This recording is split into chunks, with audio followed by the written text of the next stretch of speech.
What the is up, everyone, and welcome back to another live episode of Beers and. Today, we're going to be talking about beers and yes, art. Lovely. It's great to be back in person. It's good to see Isn't you. it? I feel all giddy. I'm like, hey, I yelled out the window at you, play too. date. It was great.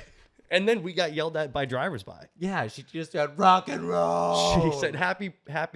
I think she said happy Pride. Oh, she did? I think that's what she said. Oh, go home. It's a lovely day here in Asbury. I believe it's the Pride Parade. It is.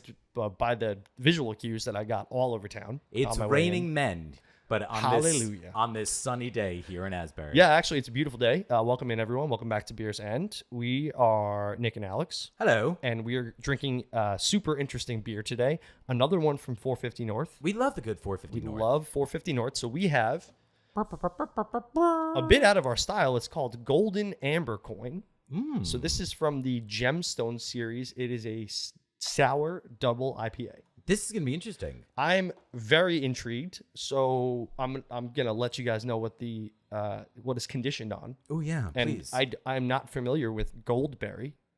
Oh, I think I am, actually. Yeah? Yeah. Okay. They look... Not gooseberry. Not the little orange... Is that what you were thinking Let's of? cut that and do that We're again. gonna We're run it rewind back. that and Goldberry. what is a goldberry? We're gonna have to find out. So it's conditioned on goldberry, pineapple, and yuzu.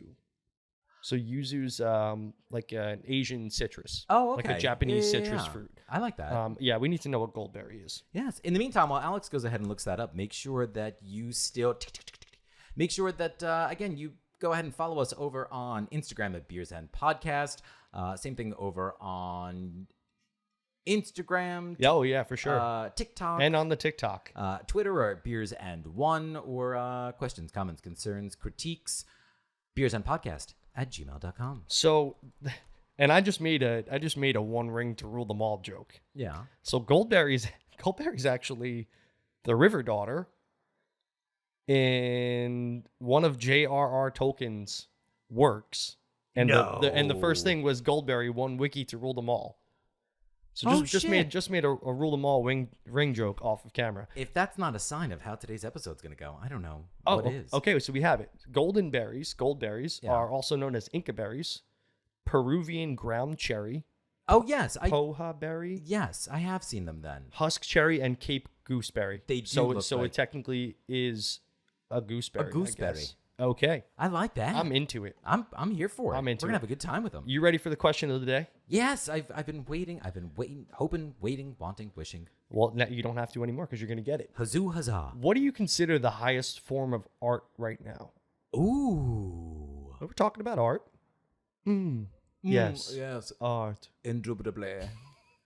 I don't. Huh. Tough question You know, because there's a lot of answers. to say right now, I've always been a firm proponent. I think that film is probably the most beautiful form of art. I think that it's Can't argue. bastardized in our country, more or less, by the studio systems and whatnot, and the commercialism aspect of it, and all that kind of like bunk and whatnot. But there we go. Bunk. I was kept getting like weird feedback in my Oh, really? headphones. Yeah. It's me. I'm supercharged today. No, that's fine. But yes, I've always thought it's been film. Although I do like a good slam poetry. Okay. I do like a Wow, good I haven't slam. been to a ever. I haven't been to a snap snipe. Oh, I've never actually been to one. Yeah, I've never you just been would. to one. I just like it quite a bit because I like the idea of just like, yeah, I like snaps. Okay. I just spritzed a little on your computer. It's That's fine. No, fine. we have. I was not going to make that joke. Oh. Oh. Okay, Phil. What is yours? I'm going to go video games, and let me tell you why. Oh. And I thought about this really hard. It's not really fair. I get to think about these before. No, I don't. You get to hear them. That's kind of the beauty of this, I think. So I got to think about this really hard, and I picked video games because it really is like a collaboration, like a merger of a bunch of arts. You know, there's design, there's story writing, then there's the filmography. If sometimes it's like there is that cinematography aspect of right, these for sure. of these games and too. and it's the best of all those worlds too. Because it needs to encapsulate someone like me. 30 hours, 40 hours. Some video games are 50, 60 hours. And I think that, and to reinforce at least your point, I think that with video games and the types of technology and apps and platforms and whatnot, there's still a lot of independence. Oh, for that sure. exists. That's I think one of my favorite things are independent games. Yes, as opposed to, I think, a lot of even music and film. Like, yes, we've got the same sort of technologies and whatnot, but in terms of like wide distribution, really minimalized. Absolutely. Although, and just to kind of circle back, because now that I'm thinking about it, I do think that podcasting has really kind of emerged in such a positive way in terms of... It's kind of worked its way into it. We are natural storytellers as human beings to begin with. And to me, there has become, again, almost this exchange of stories. And I binge podcasts constantly. Okay. Constantly. Because I love the storytelling aspect of it. Yeah. You know? It's cool when you get a good one, too. Like my friend Rob keeps telling me, go listen to Dak Shepard podcast. We've listened to his. Yeah, he's the armchair expert. Yes. Yep. Apparently, he's hysterical. I do love him. He's got a good. Again, there are just so many. I love Conan. You know me. That's the Conan thing. Is There's my so many. How do you narrow it down? There are, but I think it's that beauty also of like there's so many individual like niches and whatnot you can get into. Like Beer's ours. End. Like Beer's End, exactly. Right. There are plenty of other beer podcasts out there, but we're trying to add a little something extra. And then there are those other podcasts that offer some of the extra part, but don't have the beer. And what's life without beer? Right. Speaking of beer, I love think this I did color. a pretty good pour today. I think so. Look at you. We are all fresh and recharged. All it took me was COVID break, get break married. and getting married. Yeah. Ho hum. That's it.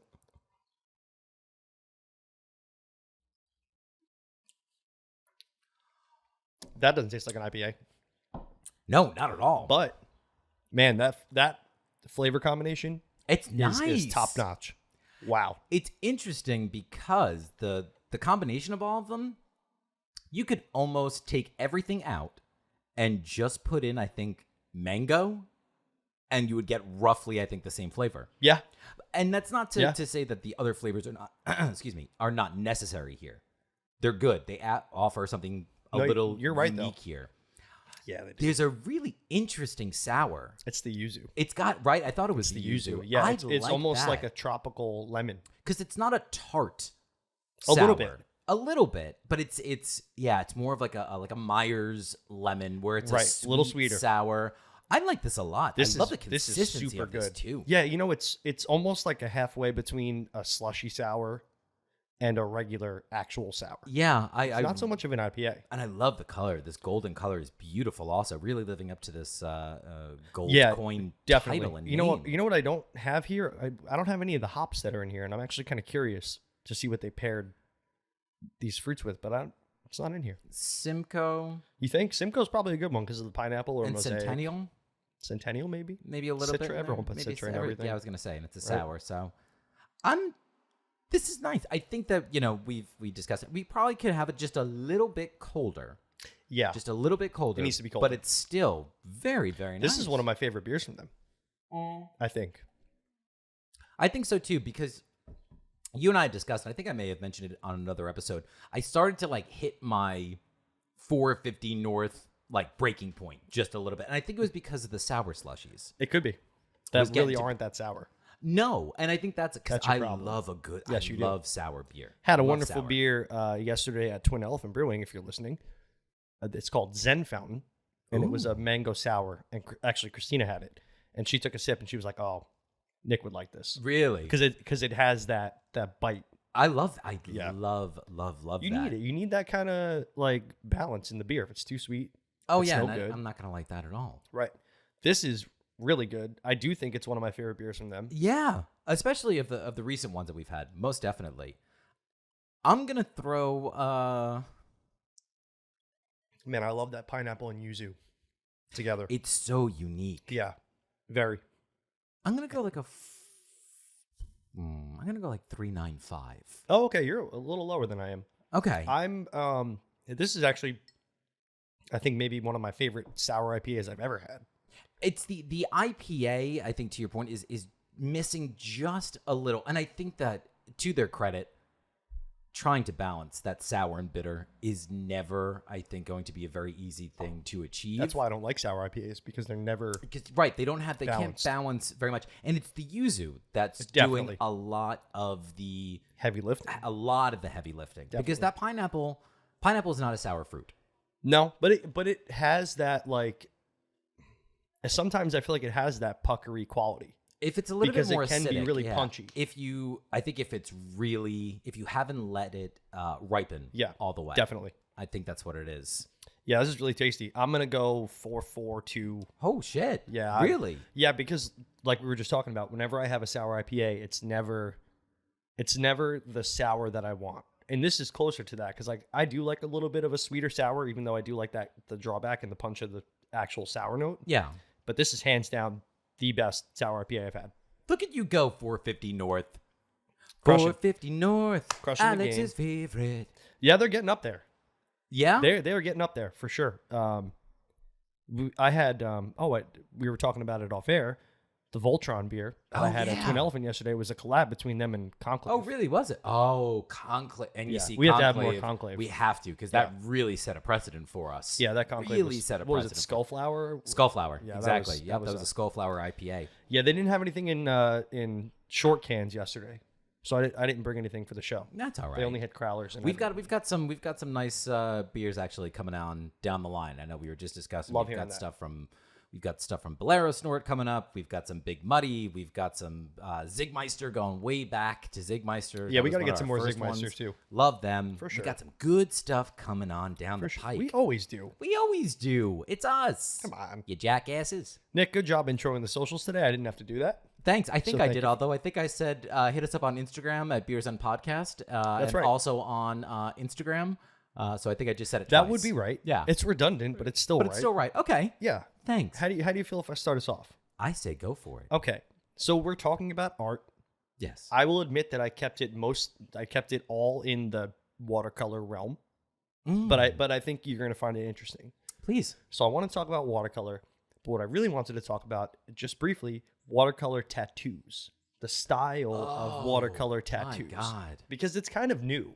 That's a more recent thing in the last maybe 8-10 years. I was going to say roughly around the time, I think, when I at least probably got like my first tattoo, which was about 8 or 10 years ago. That sounds about right. So roughly, I'd say, they start popping up. Yeah, that's about right. So watercolor painting is perhaps one of the oldest styles of art. We can find it dating all the way back to cave paintings of Neolithic Europe. Oh. That there were watercolor paints on the cave. It's amazing they can get that to like stay. Yeah, well, I mean, people want to create art. No. More meaning that like the paint, like it stayed over time. Yeah. I mean, yeah. Usually you're dealing with a piece of like printer paper, and that's true. Yeah, that's true. I didn't even think of that. Yeah. It's probably antiqued. Yes, I would it's got say. a nice patina. Ooh, Yeah. very nice. Okay. Watching that Antiques Roadshow, baby. Oh, yeah. Yeah, that's your thing, for sure. So even though we saw it all the way back in cave paintings, it didn't really hit mainstream until roughly the Renaissance. That's when watercolors really hit its stride. Though it can be seen used for manuscript illustration in ancient Egypt. Oh. So it was used way back, 2500 BC, so about 4,000 years ago. Yeah. At this point. So it was back then. But watercolor tattooing, on the other hand, is not nearly as old. Mm-hmm. Like we just talked about, pretty recent. So originally when artists began tattooing, they were limited, and I didn't know this, to red, blue, green, and yellow as colors. Okay. Those were the colors that aged the best, not only on paper, but on skin as well. Oh. So during the late 19th and early 20th century, when tattooing like really began to explode, the new interesting designs were desired by both tattooers and tattooees because they were sick of the same old flash. And is that what one who is tattooed is referred to as? That's what Tattooees? Tattooees. I like. Isn't that a place from Star Wars? Tatooine. Tatooine. Yeah. Oh, I'm so sorry. I know that, and I haven't even seen Star Wars. Yeah, I was gonna say. I'm asking you because clearly I have not either. Yeah. So I made that up, maybe. No, I but like it. I think I it want to works. go with tattooers, tattooees. Tattoos. Yeah, I think it works. Yeah, I like that. So it kind of Better than flesh canvas. Yeah, no, we don't want that. We're more than just a sack of meat, guys. Okay. To some people, I think. Okay. So the potential issues with watercolor tattooing is the lack of structure. So this this wasn't something I was aware of. You know, I know that you have tattoos, I have tattoos. Typically bold, solid, dark outline. Typically in black, yes. right? So if you don't put black outlines, that works as a dam in the skin to stop the other colors from bleeding out. Oh. So I didn't know that. Me neither. So the kind of interesting thing about watercolor is that you have that ability to have that tattoo not age as well over time, and those colors to not stay in the spot they're supposed to, and kind of just bleed out into the rest of the skin.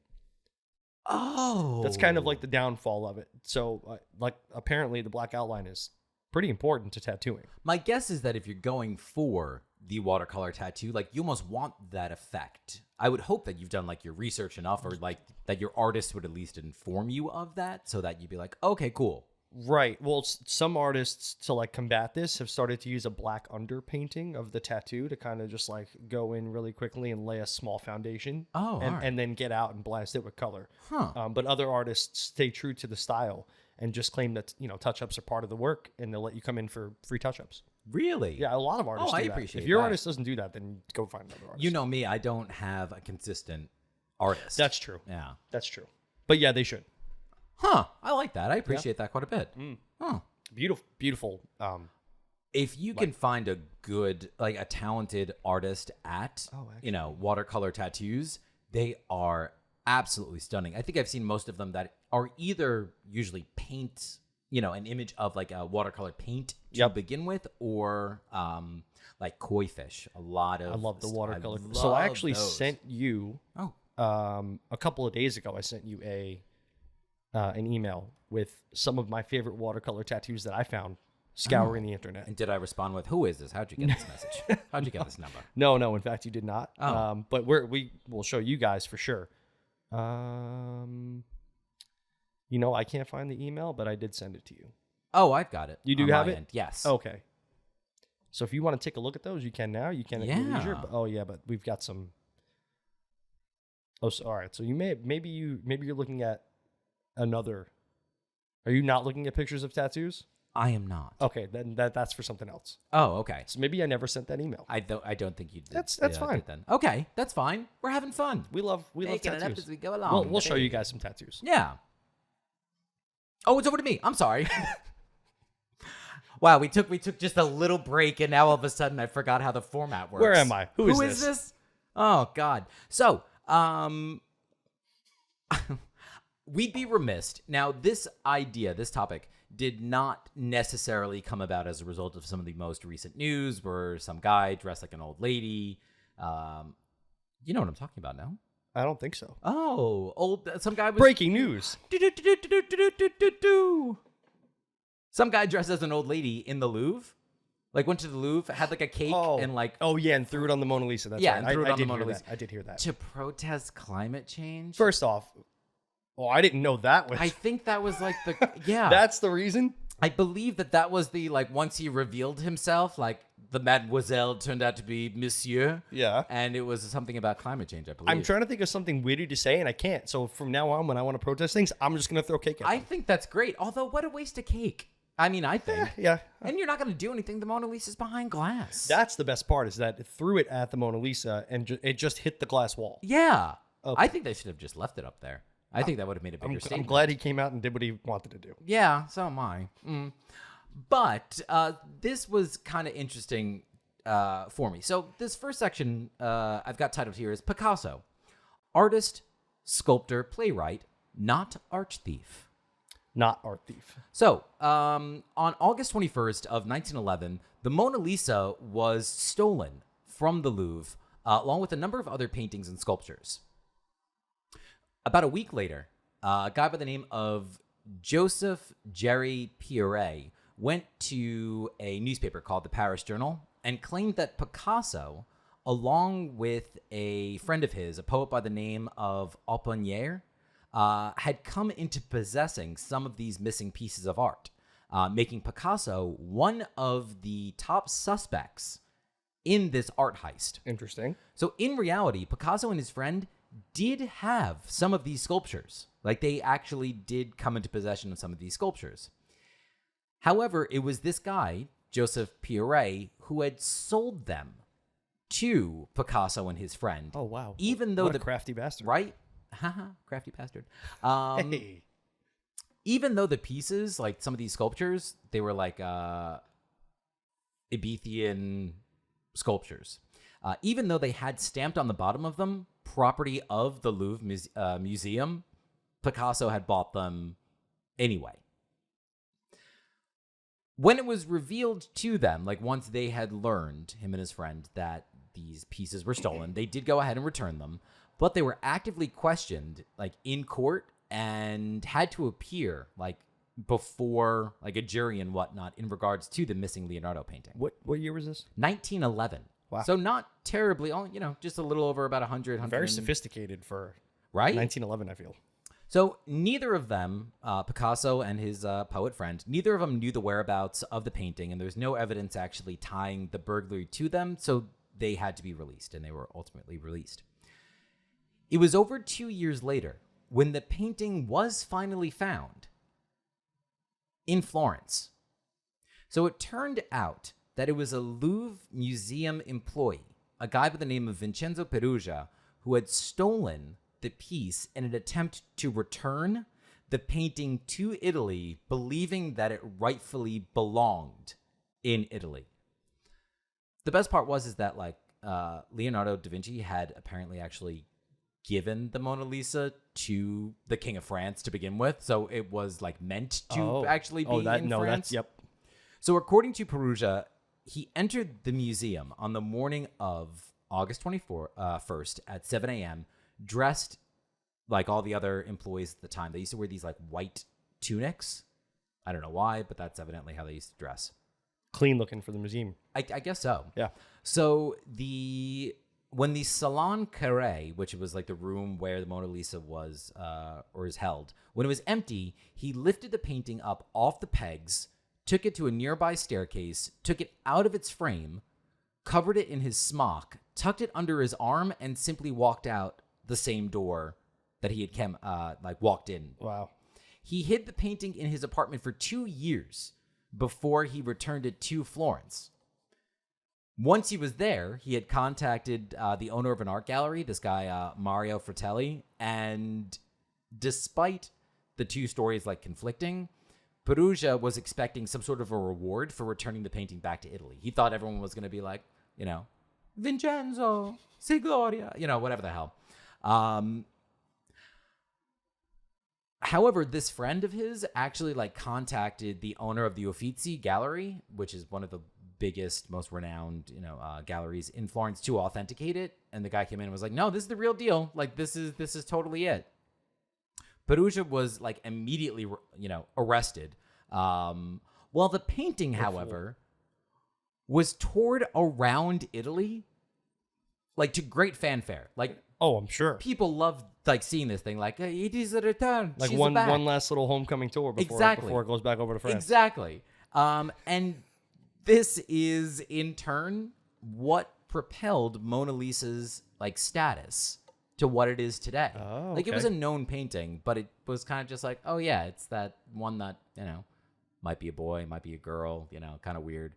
And this is what I never noticed that.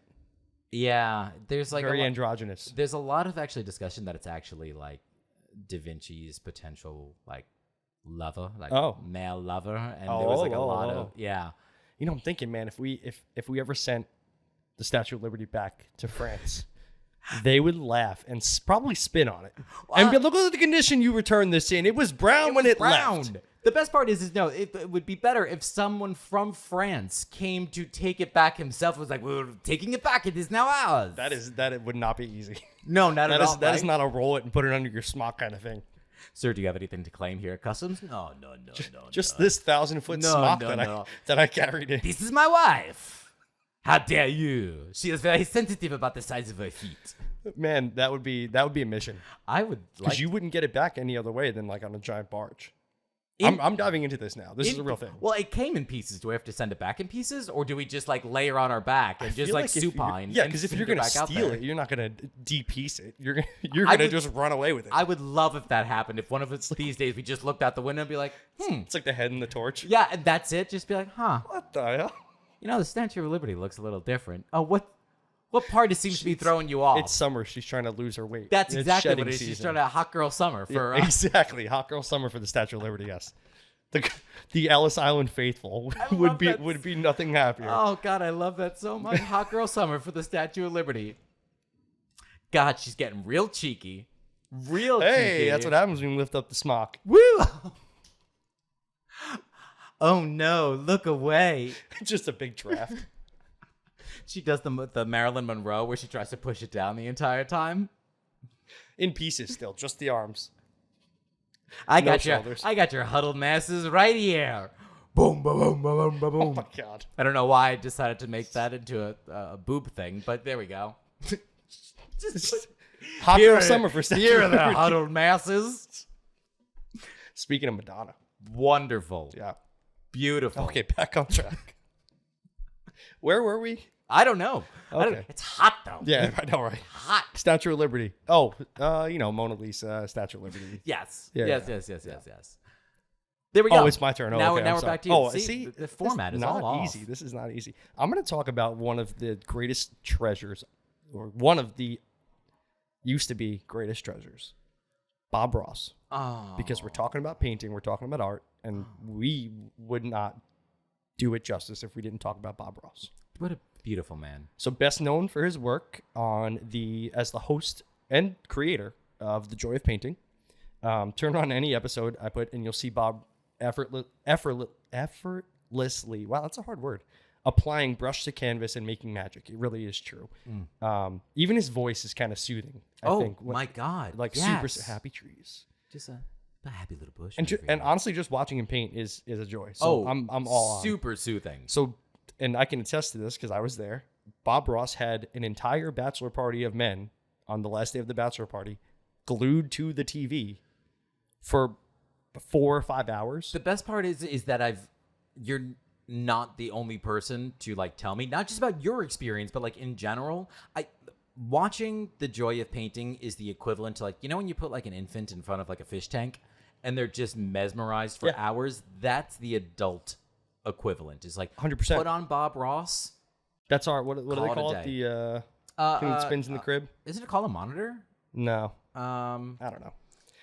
So last day of this bachelor party, I'm trying to rally the troops because I want to party and keep drinking, and everyone's kind of tired and hungover, and so they were like, "Oh, let's just hang out for a little bit." Scrolling through Netflix, Bob Ross is on the Airbnb, and someone looked at someone else and they were like, "Yeah." And then we sat there for probably 4 hours. Oh my God. If that's not when you just take an extra bite out of that edible at that point, just be like, yeah, let's do this, baby. I learned a lot about painting trees that day. Oh, I'm sure I you will did. I will say. So regardless, Bob Ross wasn't always the calm, collected master of suave and cool with a brush that we know, because in his prior life, all right, well, I'll tell you where he was born first. He was born in Daytona Beach, Florida. Oh. To Jack and Ollie Ross, a carpenter and a waitress. It's a beautiful, what a wonderful little story to start with. Right? So as a kid, as an adolescent, he was known to care for injured animals. Aww. So he always kind of had that, heartwarming kind of compassion for others. And actually, this includes a squirrel that was featured in several of his episodes on the show. I'm sorry. Yeah. He nursed a squirrel. How long do squirrels live? I don't know. Wow, I guess maybe he's much longer than me? I don't know. Oh. Yeah, I don't know. Oh. Huh. So he dropped out of high school in 9th grade. Oh, I didn't know that. Interestingly enough.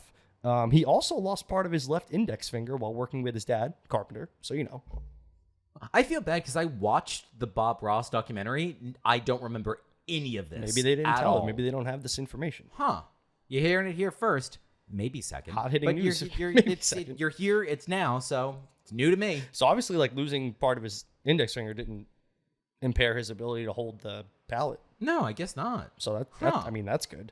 In 1961, an 18-year-old Bob Ross enlisted into the Air Force as a medical records technician. Oh. He rose through the ranks to the rank of Master Sergeant. Oh. And served as First Sergeant at the clinic of Eielson Air Force Base in Alaska. Oh, yes. Okay. This is where he would first see snowy mountains because he grew up in Florida. Yeah. And this was the inspiration of a lot of his painting, kind of the recurring mountain, snow-capped peaks. Oh. So this is where it all really came. He even developed his quick painting techniques during like breaks. Oh, that's where it came from. So after holding positions in the Air Force, which required him to be stern, acting tough and mean, he decided that he didn't want to be that guy that like make you make your bed, or the guy who screams at you for being late to drill. He didn't want to be that guy anymore. So after he left the Air Force, he vowed not to yell again. Interesting, considering the fact that he was in the Air Force as a master sergeant. But in the time of Vietnam, also, in a ridiculous time. Yeah. So during his 20-year Air Force career, he garnered interest in painting after taking a USO class in Anchorage, which is the United States That's United States painting class, essentially. Yeah, through the USO. Yep. Okay. So he was constantly at odds with his painting instructors who were more interested in abstract painting. And he would say, they'd tell you what makes a tree, but they didn't tell you how to make a tree. More abstract. And he obviously was more of a traditional kind of landscape painter. So as he was working, he started working as a part-time bartender, and he saw a show called The Magic of Oil Painting. So this was hosted by a German painter named Bill Alexander. So Bill Alexander used Never Trust a Guy with two first names. Never trust a guy with two first names, especially if he's German. Hello, my name is Bill Alexander. Yeah, that doesn't track. Yeah, no, not at all. Be like, okay, loud and clear, Mr. Stasi. So Bill Alexander used a 16th century painting style called alla prima, meaning first attempt in Italian. So this style was widely known as wet on wet. That's what. Yeah. So wet on wet is just wet paint on top of wet paint. Okay. So this painting style, not wet on wet, not alla prima, but oil painting, obviously it takes a long time for the paint to dry. So this alla prima style would like have you be able to make a painting in 30 minutes. That's wild. So that's where he kind of started to learn all this stuff. Spellbound by this, he studied and mastered this technique, Bob Ross, and he would soon be found painting and successfully selling Alaskan landscape paintings done on novelty gold mining pans. Shut up. Soon his painting sales surpassed his salary as a master sergeant, so that's when he retired in 1981, and he returned to Florida, studied painting with Bill Alexander, and eventually joined Alexander Magic Art Supplies Company, where he traveled around as a salesman and a tutor. So he met this lady named Annette Kowalski. Sounds like the character from Madagascar. Kowalski, right? Isn't that what it is? Oh, well, I thought of A Streetcar Named Desire. That was Stanley Kowalski. Nope. Stella. Is that where that's from? From Streetcar Named Desire? Yeah. Yeah. Oh, I've only ever seen it in Seinfeld. Oh, yeah. That was Stella. Oh, my God. That's great. I had no idea. So after he met Annette Kowalski, who attended one of his sessions, she convinced him that he could do this on his own. And then he, his wife, and Annette all pooled their savings together and started up their own business. And that's what it was, the joy of painting. Wow. Have you watched the documentary yet? No. Highly recommend. I didn't even know there was one. I did. It's so beautifully done, and just reaffirms that like collective love I think that everybody has for him. And he died unfortunately very young. He is an ultra loved guy. He really is. He was barely in his 60s, if I'm not mistaken. I think it was like in his late 50s. Maybe? Yeah, 49 when he was born. Was it even? 49 is when he was born. That might track. I thought I had when he was born, but apparently I don't. Just where? Yeah. I think he's 50s, 60s. Yeah. Super sad. Yeah. Super sad. But what a great guy overall. I would love to pick that up. And he did. If you watch, the documentary, but also any episode, as obviously you have, all of those paintings were done in real time. Yeah. That's the coolest part. Insane. Yeah, and it really is like when he does it, you just watch him, and it's like he's not even touching the canvas. And he's got trees, and then all of a sudden one line and a little couple dots, and he's got trees and branches. And and the best part is that I know that, like, and obviously not giving anything away, but like one of the I believe like producers of the show was like interviewed during the documentary, and like they would be behind the camera, be like, all right, like wrap it up. Oh, really? And they would always stand there apparently and be like, how the fuck is he gonna do this? And he's like, that was where like the Happy Bush like idea like came from, where it was just like, we'll just draw a tree real quick, and it would be like you said, like three strokes. lines. Yeah, that's it. And it's a tree right in the foreground, and boom, then he just like done. boop boop boop boop boop tree done. It's like how? We gotta get. We should have an episode where we do beers and painting. Yeah. Beers and arts and crafts. Yeah. You know what I want to make? It's coming. I want to make slime. Okay. Let's make slime. Let's make slime. Done. We'll do it as a special. So if you haven't had a reason to like subscribe or anything, there it is. Beers and arts and crafts. Beers and arts and crafts. You want to see a grown man cry? Watch Alex do arts and crafts. Me too. Because Alex can't do arts and crafts. I make some of the like the macrame. Yeah, those are pretty good. Some of them are better than others. Yeah. When I was making this most recent one, the middle one there, which you can tell is a little janky, I was having some issues, and Nick, God loving, had like come home while I was in the middle of it, and he was like, "What's going on?" I was like, "I don't want to talk about it." Nothing's matching up. Meanwhile, I've got like 8, like 40-inch. I'm sorry. I've got like 8, like 14 to 20 feet pieces of string going from one end of the apartment to the other. I was like, I just can't get it right. That's like when I was growing up, I used to just take like the ball of yarn in the drawer and then tie it to all of the handles and like the fridge and everything. I don't know why you just reminded me of this. And then I would like sit there and try and like open one and get them all to open, or I would just leave it as a trap for the rest of the family. That's hilarious. Oh yeah, I wasn't like a bad kid, but I like to mess with people. You were just unsupervised, is what it sounds like. Yeah. I mean, and I think most of us probably Which is hard because my mom was home. She worked from home. Oh, so was mine. I was very much unsupervised also. It's like when I used to put putty in all of the... Remember the silly putty? I used to put it in the like lampshades just to like see what would happen, but I would always forget that obviously like light bulbs would get hot. Yeah. So and it would melt? Melt. Oh my God. Silly putty. Yep. For years. That's amazing. Right? I want to hear something else amazing? Yes. Let me tell you about a man by the name of Kempton Cannon Bunton. All right? I love the middle name Cannon. Right? It's a good name. Yeah, that's a strong name. So Kempton Cannon Bunton was a disabled British pensioner, so he had like a retiree, who admitted to stealing the portrait of the Duke of Wellington. You got a lot of art stealing. Oh, I know. Today. Well, I couldn't not. This like fascinated me. All right. From the National Gallery in London in 1961. Okay. Not too long ago. Yeah, no. That's my party name, by the way. The Duke of Wellington. Is it really? No. I like it. Oh, okay. Then sure. Yeah. Yeah, except, you're where they get Beefcake Wellington instead of just Beef Wellington from. I'm fine with that. I don't know. This is a very cheeky episode. So the painting, it's up if you're not familiar. I'll put a little photo there. See, there's the Duke. Oh, hey, Duke. I don't have it up for you to look at right now. Okay. You'll see. You got to watch it back. I will. So the painting was done by Francisco Goya between 1812 and 1814, and in fact had actually been put up for auction in 1961 by Sotheby's, auction house. Yeah. And it was purchased by an American... Ooh, God, just smack myself in the chin with the... I always thought Sotheby's was a chicken place. Not to interrupt you. Sotheby's, no. Is it not a fried chicken place? No. Are you sure? Very sure. I'm going to fact check that while you continue. It was purchased by an American art collector and oil executive by the name of Charles Wrightsman for $392,000. Wow. And I believe that's in 2020 money. Oh, it totally is, by the way.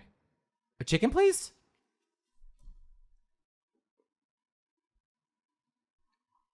Huh. I told you.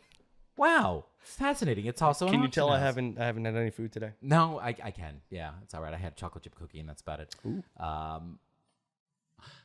Now, Charles Wrightsman, like I said, American art collector and oil executive, had bought it. However, the British government decided, interestingly enough, that they didn't want it to leave the UK, so they paid the same amount to Wrightsman to keep, the portrait here in the US. So meanwhile, Bunton had been a retired bus driver, and he was collecting a really, really meager check each week. And he had opposed the television license fee. So essentially the television license fee, it's a small fee, a tax, I guess, that each citizen in the UK pays to fund the BBC. And, both BBC Radio, BBC Television, I didn't know that. Yeah. That's actually genius. Oh, of course. It's basically the way that we kind of fund PBS and NPR, except for the fact that we have to beg still for, the government to do that because it doesn't make them money, I guess. Don't they have enough? Yeah, that's a conversation for another day. For another episode. For another episode.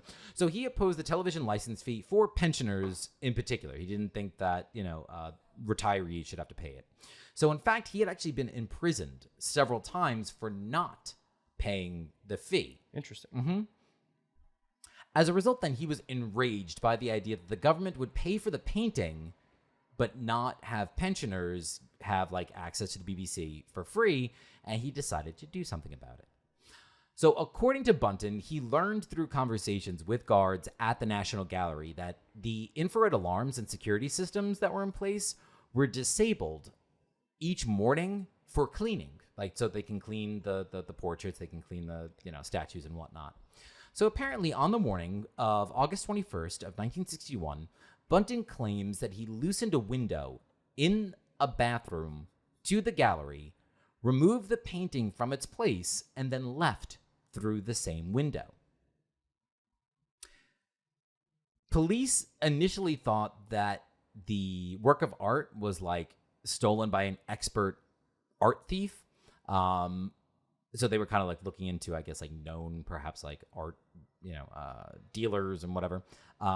Meanwhile, Reuters had received a letter requesting a donation of £140,000 to pay the license fees for pensioners and for poorer people, and amnesty for the thief. At which point the painting would be returned. It was declined. That was they're basically yeah, fuck off. No. The painting remained in Bunton's possession for 4 years. Oh, wow. Before contacting a newspaper. He contacted a newspaper, and then they returned the painting by leaving it at a left luggage office, so a missing luggage office, at the Birmingham New Street train station. So very kind of espionage, you'll find the painting, 6 weeks later, Bunton turned himself in for the theft, and police initially discounted him as a legitimate suspect because they didn't believe that a 61-year-old weighing roughly 250 pounds could have possibly done this. They were no, you're too old and too fat. There's no way that you could have done this at all. Great. During the trial, however, the jury found him guilty only of stealing the frame because the defense argued that he never wanted to keep the painting. So, as a result, he only received 3 months in prison. Wow. As a result of this, Section 11 was added to the Theft Act of 1968, which states that it is an offense to remove any object kept for display to the public in a building to which the public have access. Now, no loopholes anymore. Nope. Now, if you remember correctly, do you remember when Vincenzo Perugia had stolen the Mona Lisa? 1911? Correct. Do you remember the date? April something? Both of these heists happened on the exact same day, August 21st, exactly 50 years apart. Wow. Yep. And there was definitely no, Bunton wasn't sitting around going, scheming. No, yeah, I'm going to do what that Perugia guy did. So, dude. Right? 50 years ago to I the think day. about this a lot because I always think that if enough time passes, anything could happen. Oh, of course. But also, what the are the chances? That's because what such a coincidence. Well, that's how I came across this story because I read through. Oh, by the way, my sources were, of course, the Great Wikipedia, Park West Gallery, and parkwestgallery.com. Okay, they sound reputable. I think so. But yeah, you're right. There's no such thing as a coincidence, and I believe that there's no such thing as a coincidence. Nah. But at the same time, tough, little coincidental, tough to do, tough to plan. Absolutely, especially down to the day. Of course. So sticking with watercolors, before we had paints that were made for us, yeah, way back in the day, if you were an artist or an artist's apprentice, you would have to make your own paints. So we're talking watercolors now, still. So the first mass-produced watercolor paint, essentially, came about in 1780. Really? But they were sold as solid cakes that needed to be dipped in water, and then like you had to massage the color out of them. Yes. So that's how they first were produced. I said it sounds tedious and dirty. Yeah, I'm not into absolutely that. does. Yeah. It wasn't until 1846 that tubes of watercolor paint were available. This was 5 years after oil-based paint tubes were released in 1841. And then, we know the rest. Now it's mass-produced and you can buy it pretty much anywhere. Oh, God. So let's just say you were at home and you couldn't buy paint. You didn't have the money. You couldn't buy them. I'm also a cheap bastard. So, Right. like, there are certain things where I'd be like, then this is perfect for for you because you can make them yourself. Really? In fact, you can, sir. Oh, God. So it's actually not as hard as you think. Nick is going to be so mad at you. Yes. He's going to be so angry with you. I live for toiling in others' lives when no one gets hurt. That's what I live for. Just like, what's the word? You're a harmless toiling. You're a meddler. Yeah, harmless meddling, Yeah. exactly. All right. Yeah. So you can make your own. The one thing that I would say is probably the hardest to get is it's called gum arabic, and I'm sure you've seen this on the nutrition label of your food. Yeah. We've seen that. It's everywhere. It's actually extracted from the acacia tree, and it's the binder that holds the pigment to the solution. So in order to keep the paint colored, you need to find something to hold the color to the liquid, let's say. So we have gum arabic used as a binder. Honey is also used in watercolor paints. Really? It's used as something called a humectant, which is it helps the paint retain moisture and also be able to re-wet after drying. Oh, no way. That's awesome. Yep. Huh. So there's glycerin, also something kind of common. It's also used as a humectant, but it's for more of like an elasticity, kind of a plasticity to the paint. It gives it that kind of element, let's say. This is a common pharmacy ingredient, glycerin. You can find it in most skincare products. There's also clove oil, and this gives the paint antifungal properties so that it doesn't get mold or bacteria, anything while it's sitting there. And then all your pigments pretty much come from natural earth materials. Okay, that's what I... So now you can pull up that email that you saw before. I think I still have it open, actually. Great. Go, Nick. So we have, like I said, all natural earth materials. Yeah. So a lot of them are like clays and powders. That's usually what it is, such as yellow Indian clay or cinnabar, which is the red that little soap-looking thing. Yep, okay. That's actually made out of... Oh, yeah, that is it's made out of cinnabar, but it's called something else. It's got a different name for the color. And then there are synthetic ones, such as you'll see phthalocyanine green G. You know what? Phthalocyanine green G. I was looking at it and I was thinking that's disalamine. Phthalocyanine, for green G. Right, that's exactly what it is. And there are two others in there. One's called ochre, and the other one's called umber. Oh, I feel like I'm in the Magician show. Yeah. And those are also like clays or powders. So all these naturally occurring things are used to color the paints. Besides, those crazy colors like that green. Like you can't find that green anywhere. No, not naturally. Nature. No, I love that color green though. It's a fantastic color green. I love that color green. It's like a blue green, aquamarine. Yeah, a little turquoise-ish. Yeah, I'm into it. I like that. So watercolors are not watercolor paints. Are not that hard to make if you so chose to do so. Join us for arts and crafts because I think this is what we're going to get down on. It's going to be a hell of a time. So, my last piece Is it another art thief piece? No. I'm disappointed. I'm sorry, but it's equally as riveting, I hope. Okay. I just titled this, and it's actually named after a documentary. Who the fuck is Jackson Pollock? Yes. So it is a 2006, or the name, that title is a title of a 2006 documentary about someone by the name of Terry Horton, a 73-year-old former long-haul truck driver from California. So while at a thrift shop, Horton came across a painting with really bright colors that she thought would be a nice gift for a friend who had been feeling depressed, kind of, under the weather, and bought it for $5. Okay. The painting was roughly the size of a dinner table and couldn't fit in her friend's trailer. $5? For $5. and couldn't fit in her friend's trailer. So it wound up being like put out with a bunch of like other items for like a yard sale.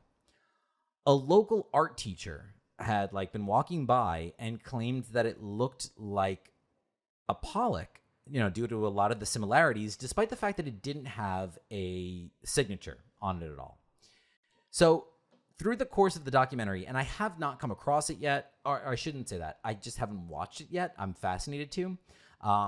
But throughout the course of the documentary, it follows basically like the authentication process to try and figure out, whether or not this piece, God almighty, whether or has not the hazards in here today. I I'm know, telling just out of control. Can't work in these conditions. Somebody get my lawyer. It's not the cancer I'm putting in my body. It's the fact that I keep chin slapping myself with my own microphone. You should have just stopped right there and just let it. With the chin just slapping? let it be open ending. I keep chin slapping myself with, and then we cut, and then we're done. A fill in the blank. If you have the abilities to go ahead and cut this apart, go ahead and please insert the funniest thing you can think of for I keep chin slapping myself with. And for our next episode, it's going to be one of those like open the book, turn to this page, and then you got to go back to the other page. Yeah, exactly. You have to go back to the timestamp at 5 minutes to understand what's going on at 30 minutes. It's a produce your own podcast. You do all the work for us. There you go. So, some people believe that it is not a real Jackson Pollock. Others are uncertain about it, while others do believe that it is a lost piece of artwork. So they eventually bring in a Montreal-based forensic art expert named Peter Paul Biro.